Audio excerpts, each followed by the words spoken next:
championship. Bryson Dechambeau now has 2. Ridiculous Fondling Cardboard.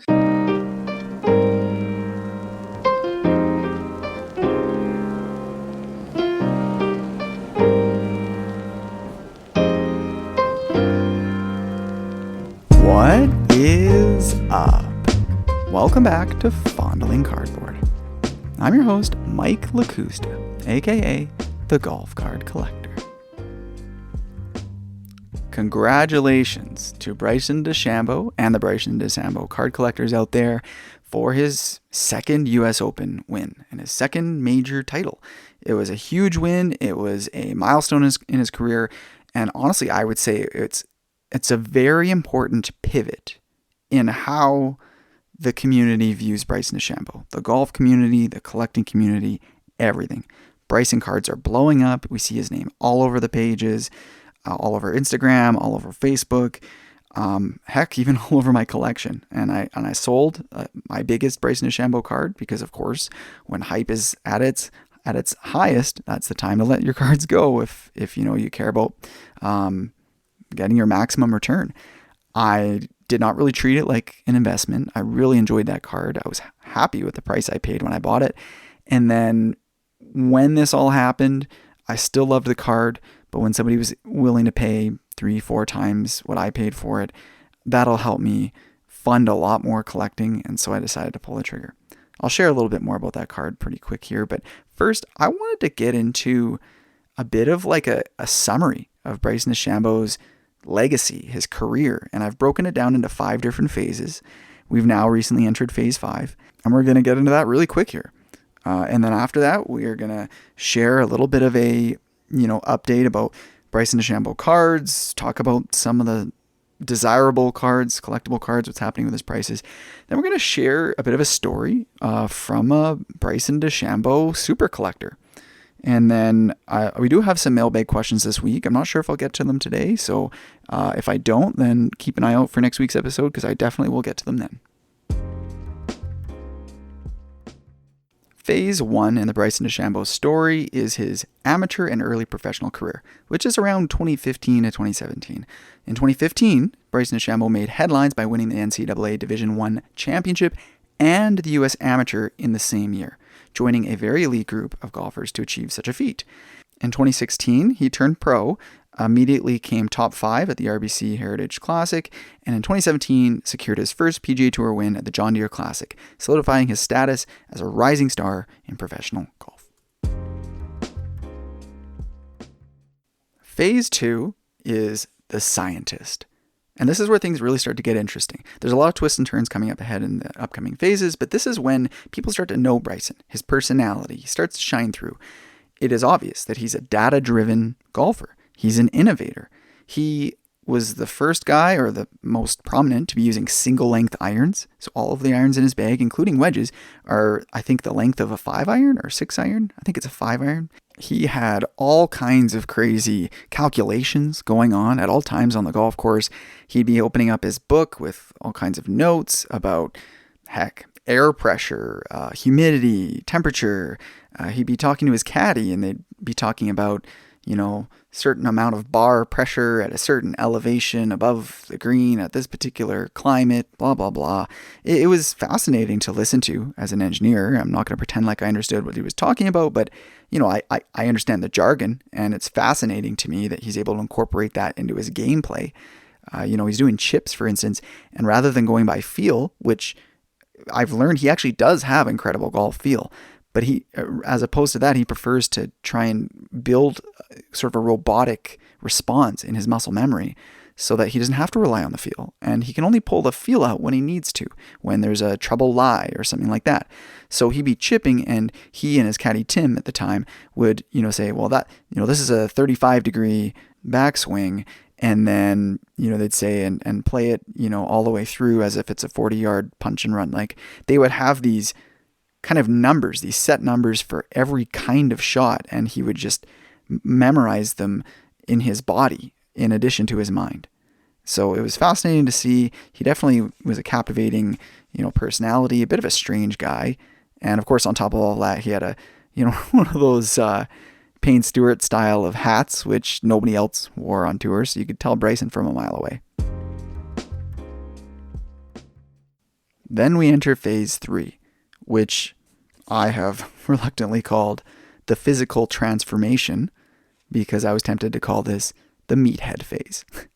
And basically during the pandemic, 2020 obviously, Bryson and all the other golfers, in fact, were out of sight, out of mind, because golf tournaments were put on hold, on hiatus because of the pandemic. And when golf kickstarted again, let's say 3 or 4 months later, something like that, Bryson returned to action completely changed. It seemed like it was overnight. If you look back, slightly before the break for the pandemic, you'll notice he was starting to gain. He was starting to get stronger. I think he was focusing more on his fitness. But when the event stopped, he went all in. He hit the gym. He hit the protein powder. Heck, I don't know, maybe he hit something else. I'm not accusing him of anything, but you know what I mean? Like he seemingly put on like 40 pounds of weight and went from, phase 2, he was a little bit of a scrawny professional, young professional, to suddenly he looks like he could be competing in strongman competitions, just demolishing the ball, 400-yard plus drives. He ended up competing in multiple long drive competitions and actually placing really well against people who all they do is long drive competitions. And so with this bulk up came a different kind of stereotype.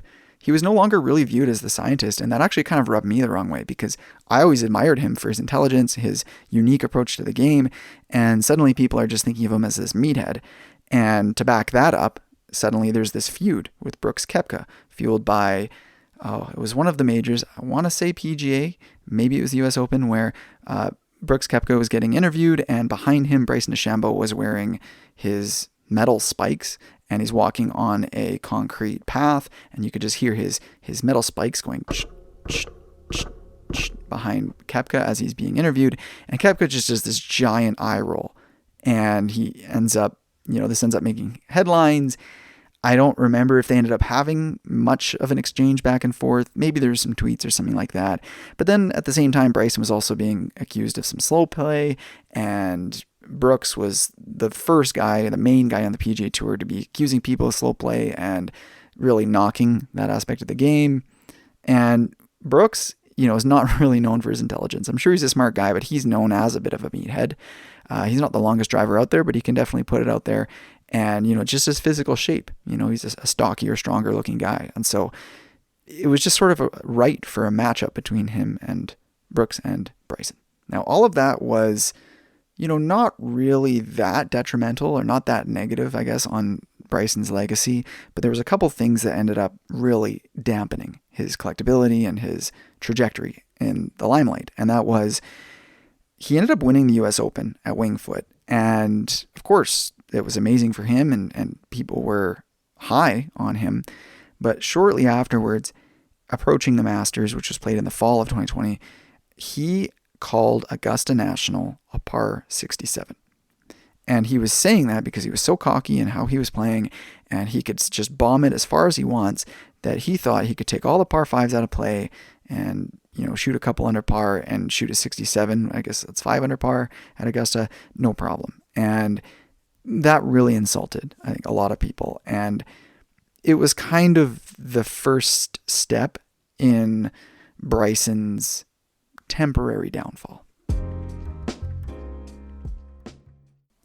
Phase 4, Bryson turns full heel. Now at this point, Bryson is big, a little bit of a meathead, not really known for his scientific approach anymore. He's got this, rivalry with Brooks Koepka, a fellow meathead. He is known for saying these inappropriate comments about Augusta National. On top of that, after winning the US Open, he is, publicly supporting Donald Trump. I'm not going to get political here, but of course that could rub at least half the population the wrong way. And he decides to turn full heel when all of this LIV drama is starting to broil.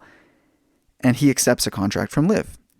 And that alone is enough to really rub people the wrong way at that time anyways. but he went above and beyond. Now, there were a group of golfers, I believe there were 17 in total, including Phil Mickelson, my guy Matthew Wolff, and Bryson, who really didn't agree with the way the PGA was handling the situation at the time.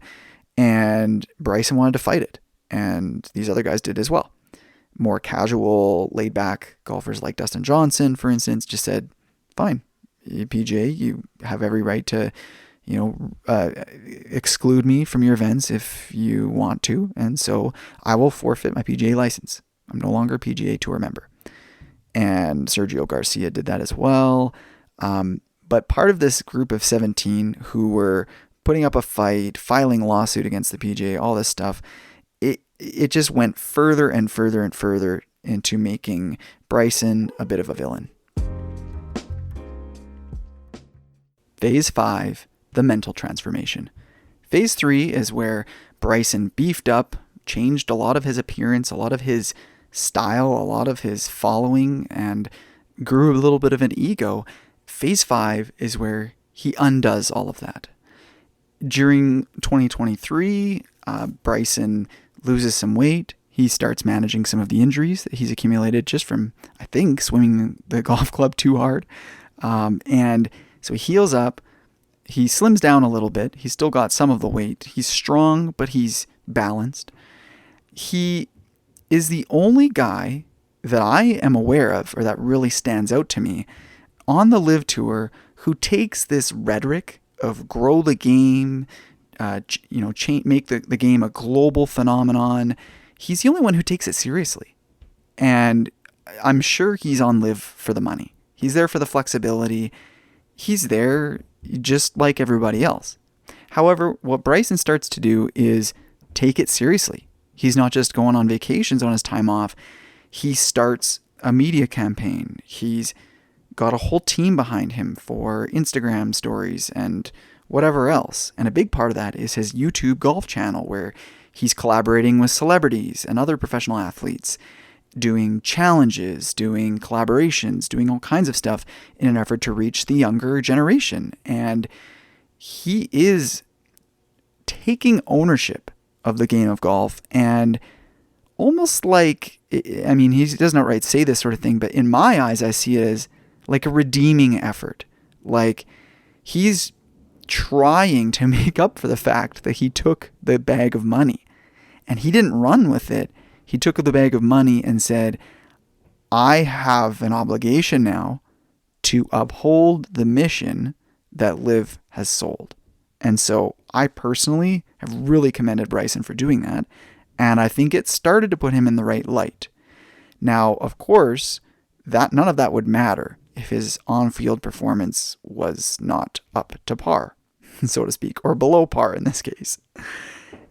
Of course, we reached 2024 golf season. LIV, I think Bryson has been playing pretty well, but when all that really matters is the majors. When it comes to a player's final legacy, and when it comes to being able to watch these LIV players, if you're not a fan of watching LIV golf on TV, you're only really going to see them at the majors, which is the case for a lot of golf fans, especially the traditionalists. So Bryson shows up at the Master with his ego put aside. He is doing as much as he can for the game of golf, and he does well. He comes tied 6th. Then we reach the PGA Championship, and he comes tied 2nd. And at this point, the Bryson train is starting to rumble. The engine's starting to fume, and smoke's coming out of the smokestack, and the train's almost ready to leave the station. And we fast forward to last weekend at the US Open. And I guess this is the first episode of Fondling Cardboard since the US Open happened, actually. So basically, Bryson was flawless. He executed amazingly. He was there in memory of Arnold Palmer, and after each round, he talked about the inspiration that Bryson's father and Arnold Palmer both had on his life and his efforts to grow the game, do good for the game, and be an innovator. And honestly, like, it brought a tear to a lot of people's eyes, because Bryson had gone from, an incredible prospect to turning full heel and one of the most disliked golfers in the world, to realizing his faults, fixing them, and just showing up and being such a great guy. You watch him walk down the fairways or walk off the greens, for instance, after every round, and there'd be kids and even, heck, us memorabilia adult fanatics, asking for autographs, trying to shake hands, bump fists. And Bryson was a man of the people. He was embracing it, and he enjoyed it for sure, but I don't think he enjoyed it in the sense of everybody loves me and with a big inflated head. He wanted to be there for those people. So he was signing autographs. He'd stay late. He would take pictures. He was walking into the final round as the leader of the US Open. Of course, how much pressure comes with that? It's unbelievable, the pressure that a player would face in that scenario. And he's walking to his first tee with an arm outstretched, giving every single fan who wanted a high five, just giving him a nice old hand slap, big smile on his face, embracing it, and people ate it up. People loved it. Now, I know there's Bryson haters out there still. There's people who think he's a strange guy, people who think he's all, not all he's cracked up to be. But when I look at the transformation Bryson made, I mean, proud's not the right word because I'm not in a position to be proud of someone like him. I'm in awe. I am inspired. I really am. It not that I need inspiration to love golf because it's an amazing game, but it just makes me love the world of professional golf in a way that I haven't been feeling as much, even though I'm a golf card collector, because of all this drama, because of all the hate, because of all the negativity. And Bryson, as controversial as a guy as he can be, he's turning it around. So that's where I'm going to conclude this legacy of Bryson. We are currently in phase 5. We've turned the corner. We've reached the climax of the hill. He's got 2 majors, so he's in that same camp as Dustin Johnson, Justin Thomas, so many other incredible golfers that are Hall of Fame careers. Bryson's reached that level, and now I'm just excited to see if he can take it even further. So the legacy and the phases I just talked about, most of that came from my head. I had to Google a few details just to make sure I got some stuff right. And I'm sure I got some details wrong, so don't rake me over the coals. But one thing stuck out to me, and that was that comparison to Arnold Palmer. Arnold Palmer is, of course, one of the biggest names in the history of golf. And people compare Bryson these days to Arnold. And I think that's super cool. It almost seems like maybe Scotty is the new Tiger and Bryson's the new Arnold Palmer. So I kind of wanted to dig in a little bit into what some of their similarities are. Arnold is somebody who I am interested in, but I don't know a ton about him. So I had to go to some resources. Being short for time, I just went to ChatGPT. So I asked the AI, what are some of the comparisons between Bryson and Arnold Palmer? And this is what it gave me. Impact on the game. Arnold Palmer, known as the King. Arnold was instrumental in popularizing golf in the 1960s, and his charismatic personality and aggressive play style attracted a vast audience, transforming golf into a mainstream sport. How does that sound compared to what we just described about Bryson? Dechambeau's unique approach to the game, including a scientific methodology and physical transformation, has brought renewed attention to golf. His success and unconventional methods have sparked debates and interest in the sport. The next category ChatGPT gave was innovative approach. So Arnold Palmer, while Palmer's innovations were more than about his charismatic persona and aggressive play, he was known to influence golf course design and his contributions to the development of golf equipment. I mean, heck, Bryson recently announced he had tried 3D printing his golf clubs, and he's talked at length about that during some of his interviews. I mean, he's obviously had effect on golf equipment. Bryson has, affected the way the golf courses are designed. I don't know how involved he is in actually designing them himself, but his long bomber approach definitely affected the way the courses were set up. And, I would say it's affecting the game. As in addition to his data-driven technologies, his techniques, single-length irons, biomechanics, emphasis, all this kind of stuff. Next up, and this is probably the biggest parallel between the two of them, is fan engagement. As I just finished up the Bryson story, how does that not bring you images of what you've seen from Arnold Palmer on old TV replays? He was a friendly guy, he had a friendly demeanor, he was approachable, and it just endeared him to the fans. In fact, it created a group called Arnold's Army, and it was a devoted following that celebrated his every move on the course. And in one of my group chats, somebody even said, is this the point where we get Bryson Battalion? Trying to play on the words of Arnold's army. Because, yeah, Bryson's going to have potentially like a cult following in a similar way. I said Bryson's Battalion didn't sound great, and I propose an alternate, but it's not a safe for work name, so I'm not going to say it here. And then, of course, major wins. So, Arnold Palmer has 7 major championships, significantly more than Bryson. But, I mean, Bryson's still young in his career, so he has two U.S. Open wins. Maybe he'll be able to catch up. We'll see. All right, how on earth did you get 20 minutes into a Fondling Cardboard episode just listening purely about golf and not get to the cards? I applaud you for just staying with me here, and I'm going to reward you with some talk about cards. So, first up, I have my 2021 Upper Deck Artifacts Bryson DeChambeau RPA, and that's the gold parallel out of 10. It was graded BGS 8.5, one of my treasured Bryson cards. I do have a reasonable Bryson DeChambeau collection, actually, but this was the creme de la creme, and I bought this in 2023, I want to say January 2023, maybe late 2022.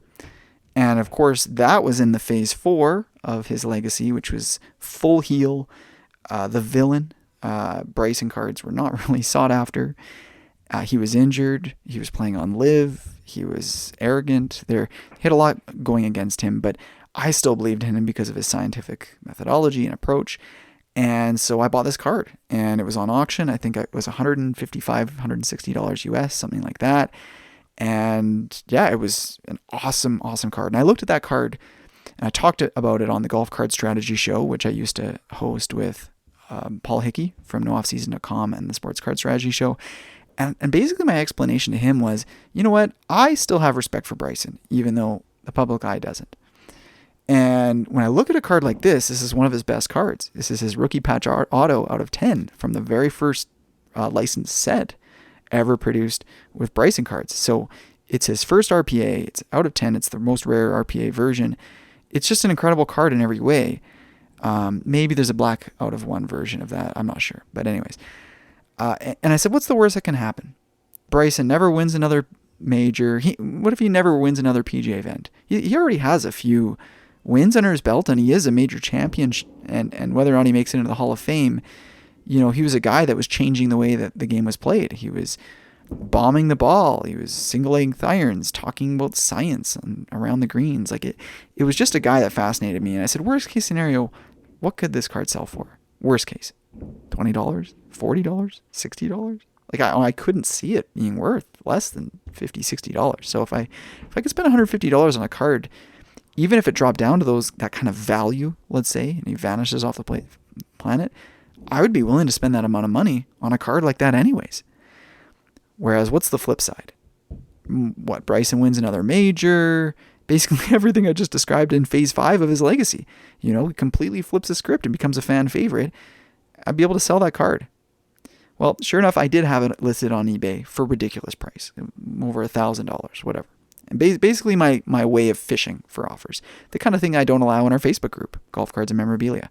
But if you want to throw I guess actually I could have allowed that in the golf group because it did have a price tag on it. So I had been getting offers over the year or two that I own the card for, $150, $200, $300, in that kind of range.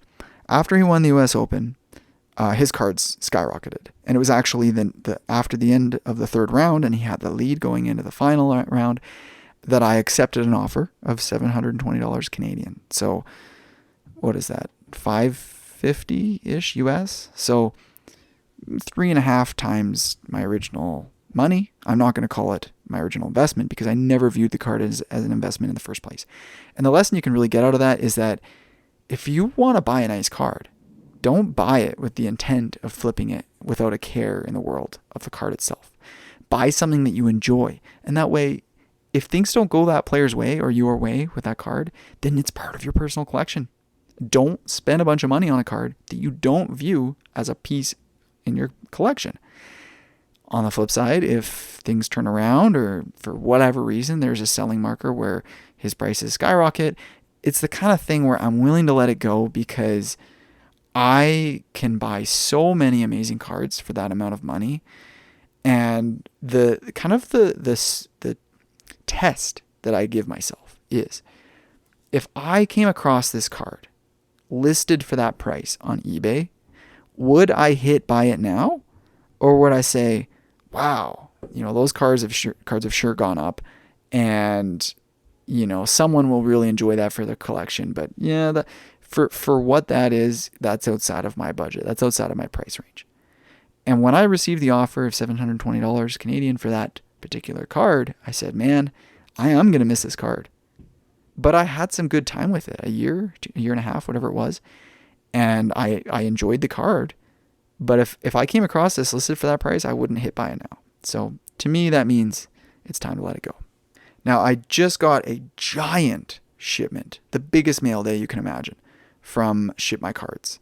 And it was a combination of cards that have been accumulating there, a year or more, a year and a half at Ship My Cards, as well as ComC. I had been buying a bunch of singles on ComC, and I shipped them out to Ship My Cards to join the other cards that had been accumulating. And this amazing, vast array of cards finally made its way home to me.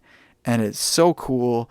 I opened some of the cards, and I'm just blown away at the amount of my collection that had been sitting as Ship My Cards.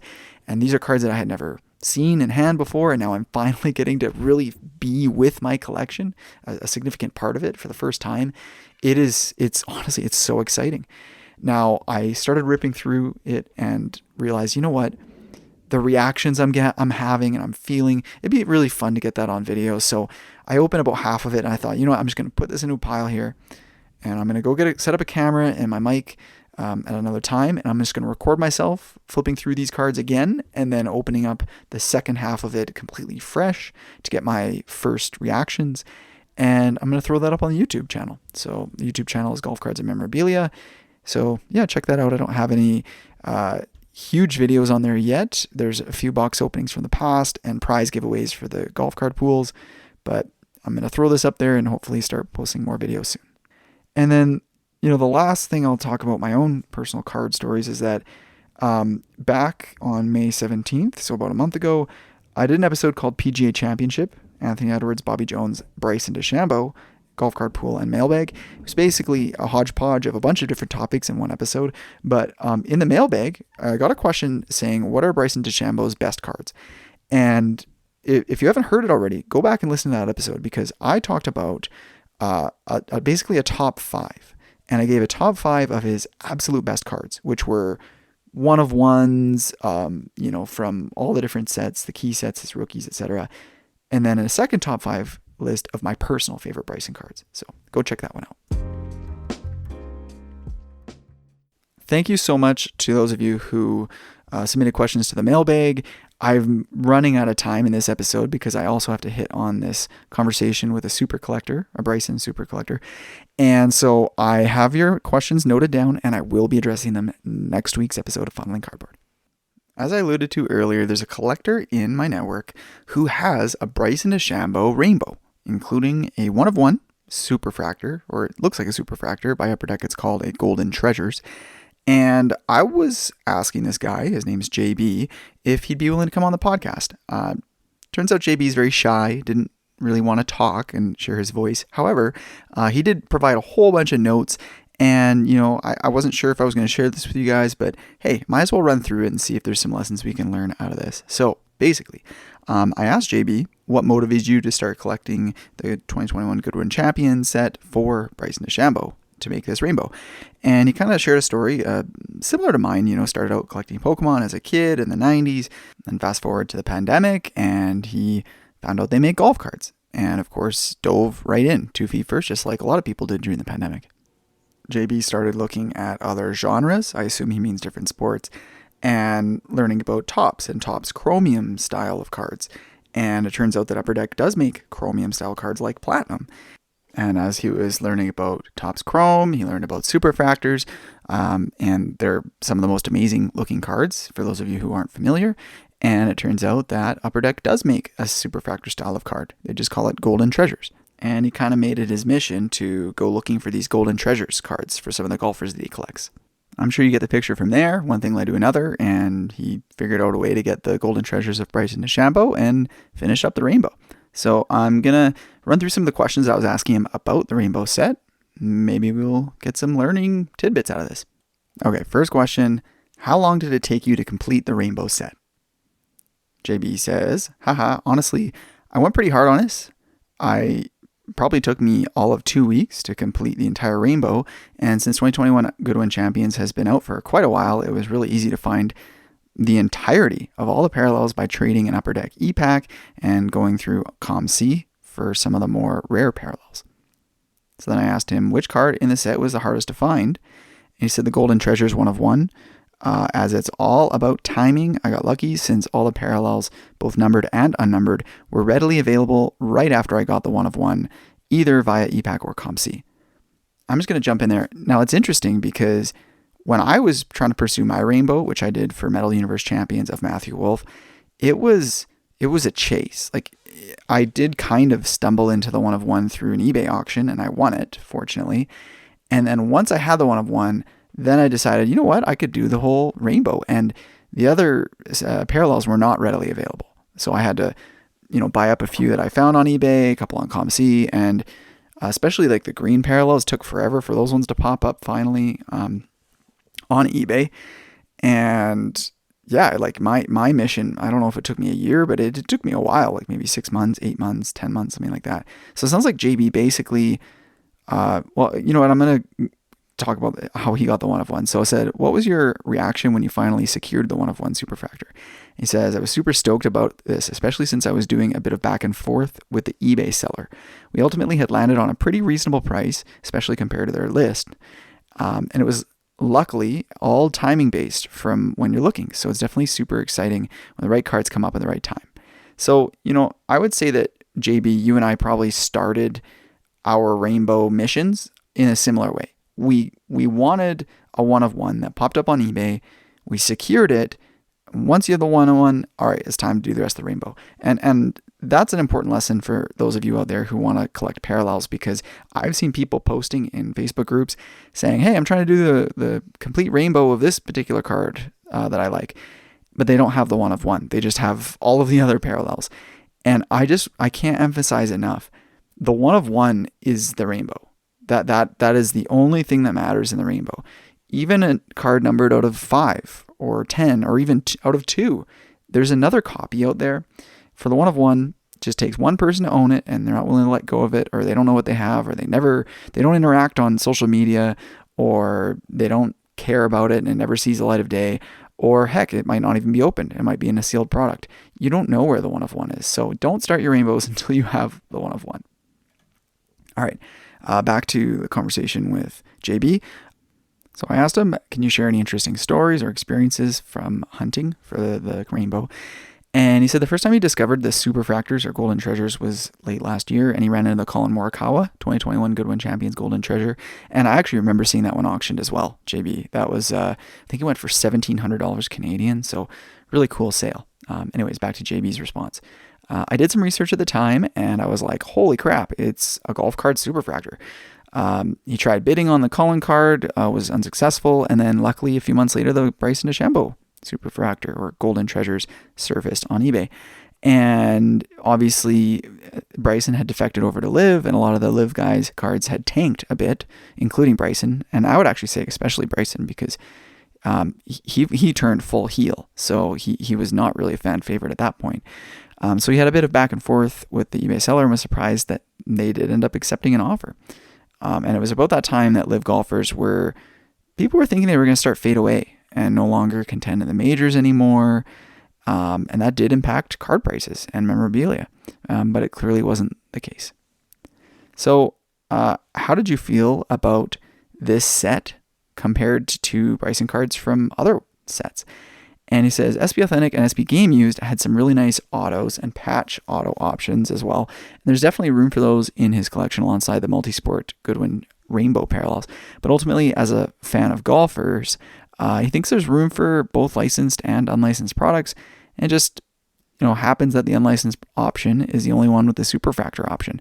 So I think SP Authentic is the way to go for autos, and the Goodwin Champions, there being as a nice complementary set. And JB, there's something I will address that you said. So you're referring to Goodwin Champions as unlicensed, but actually, like, it's still manufactured by Upper Deck. And so Upper Deck is who has the Upper Deck, PGA license. This is not like a Leaf product. This is not like Leaf Multisport, Leaf Continuum, whatever. I personally, I consider Upper Deck Goodwin Champions as being a licensed product. Like, there's no jerseys, there's no logos, like none of that really matters. So the manufacturer is licensed with the PGA. It's not a golf specific product, but I don't know. In my eyes, it's like that. This is where the licensing gets gray, is that the manufacturer has it, but it's not a golf specific set. So are those cards considered licensed? I don't know. Does it even matter? Anyways, next question, I asked him, what strategies did you use to track down all the parallels?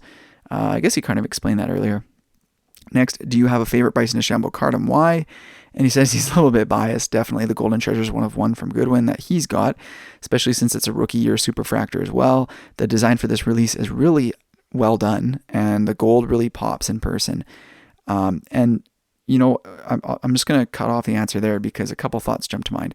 One, there are two different superfractors of Bryson DeChambeau in 2021. So somebody out there, if you want to go chase the other one, go ahead. Because there's the base version, and then there's also the Gaudy or Goody or whatever the heck that's called.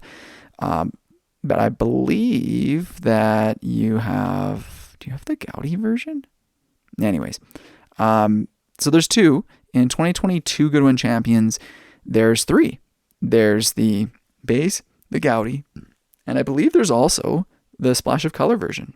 So that's one thought. Second thought is, he said that Upper Deck makes these superfractors. That is true. They're called Golden Treasures. And he says that Goodwin was the only set that makes them. And that's not true. It is true for golfers, and it's true for multisports. But Upper Deck does have the Golden Treasures brand, or the Golden Treasures parallel, let's say, in a lot of their hockey sets. So in their OPG Platinum, in their Allure, which is a similar platinum style of product. I'm not sure if there's more, but basically any of their chromium style products, Upper Deck does make good Golden Treasures hockey cards. All right, next up, I grilled him a little bit about the multi-sport nature of the Goodwin Champions set impacting its value or collecting appeal. And JB says, for golf, given the limited releases and options, in my opinion, Goodwin Champions are extremely undervalued. By the way, JB, I totally agree.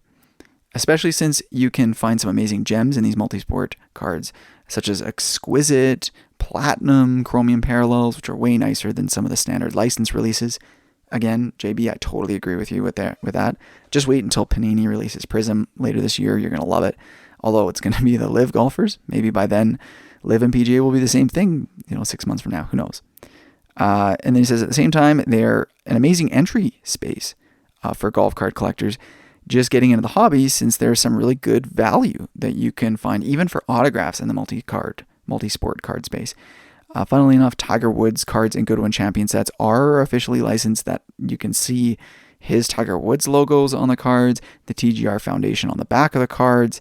So yeah, and that kind of thing in my eyes makes, this a licensed product to some degree, or at the very least, JB says that, golfers are independent contractors, and so they're free to contract with Upper Deck for any given set. And I guess that's technically licensed. All right, hopefully you guys made it to this point. I just asked JB one more question, and hopefully this is where we get some lessons out of this. And I said, what advice would you give to other collectors looking to complete a rainbow set? And he said, just be patient. Keep an eye out on the usual sites, eBay, ePack, ComC. On top of that, I would add, for the one-of-ones, you might want to be watching out on golden auctions, heritage auctions, what's some of these golf-specific auctions? A golden age auction is golf only type stuff. And as he says, if you're not based out of the USA, once in a while you should be looking at ebay.com listings. as you'll be occasionally find sellers that only ship to the United States, and you might find someone that's holding a card that you're looking for and you just don't see it because your country's eBay site, such as Canada in my case, they just don't ship there. And JB, you're absolutely right. So I use Ship My Cards, and this is not an ad for Ship My Cards. They're not a sponsor. They don't pay me to say this, but I've used their service and it's really helped me secure some amazing cards. So I'll shout them out. Basically, they have a mailing address based in the United States, and I use that address on my eBay account, and it allows me access to these US sellers that won't ship internationally. And to be frank, I would say it's easily 40 to 50% of the cards that I'm looking for would not appear if I had my Canadian address in eBay. So there you go. That wraps it up for the conversation with JB, and that wraps it up for the episode. Ooh, actually, there's one more thing I could give a quick update on. If you are a longtime listener to the show, you are familiar with my pools that I run for the golf majors. I've had amazing success with the golf card prizes given away for the Fondling Cardboard Masters, PGA, and US Open pool. So I'm just going to quickly go over the results of that. Hopefully some of you guys were participating. The interesting thing was it was such a difficult event that so many golfers shot above par, including, it's a pick 6 golfers and only your top 4 count. So you get 2 of your guys, if they are complete dusters, they won't count towards your score. And even considering that format, not a single entrant in the pool managed to break par. So top 3 are Joe Falconer at 3 over par, Ryan Klassen and Shane at obgolfcompany.com were 4 over par. So congrats, guys. I'm not going to go over the rosters, but some of the prizes given away were a 2021 Precious Metal Gems Blue out of 25 Colin Morikawa Rookie, PSA 6. A 2022 Z-Force Rave out of 50 Colin Morikawa, PSA 10. That's a pop 1. A 2011 Leaf Keegan Bradley National Pride Auto Prismatic out of 50, PSA 10. That's a rookie card, pop 2. 2021 Artifacts Tiger Woods Aurum Achievements out of 100. A couple of Mike Weir cards, or one Mike Weir slab, Sign of the Times rookie autograph card, SGC 9, and a Michael Jordan golf card, HGA 9, a Daniel Berger 1 of 1 printing plate, Tiger Woods silver dots, 2021 out of 299, Trevor Immelman limited autograph out of 100. And those were all the actual pool prizes. There's consolation prizes for everybody. Some of the actual random draw prizes. Will Zalatoris Platinum Ocean Gaudi out of 75. Michael Jordan Air Nose 2. Michael Jordan Air Nose Golf. Michael Jordan Summer of 94. Those are all Michael Jordan golf cards. Mike Weir Sign of the Time rookie autograph. The same as a pool prize, just ungraded. A Will Zalatoris Platinum Ocean Splash of Color out of 75. A Justin Leonard Sign of the Time rookie autograph, Adam Scott Sign of the Time rookie autograph. As you can tell, there's just a ton of prizes. There's also a Tiger Woods, a pretty rare Tiger Woods card. I'm not going to name it right now because it's subject to change, but there's so many cards that I've got in my personal collection. I'm not going to say I'm downsizing or consolidating or anything like that. I just really, really love the idea of running these pools where I can give away these cards to the community. Of course, it's also a way for me to, accumulate some cash to continue growing my collection and award some amazing prizes to you guys. So in my eyes, it's a win-win. If it sounds like fun to you, watch out for the pool announcement for the Open, the final major of the year. I'll be announcing that on the podcast in a couple of weeks. Otherwise, check out my Instagram at the Golf Card Collector. I'll probably be sharing information in my stories. I'll be posting about it in the Golf Cards and Memorabilia Facebook group. And you can always also check out my website, which is linktr.ee/Fondling Cardboard for all the links to everything. Thanks again for tuning in. See you guys next week.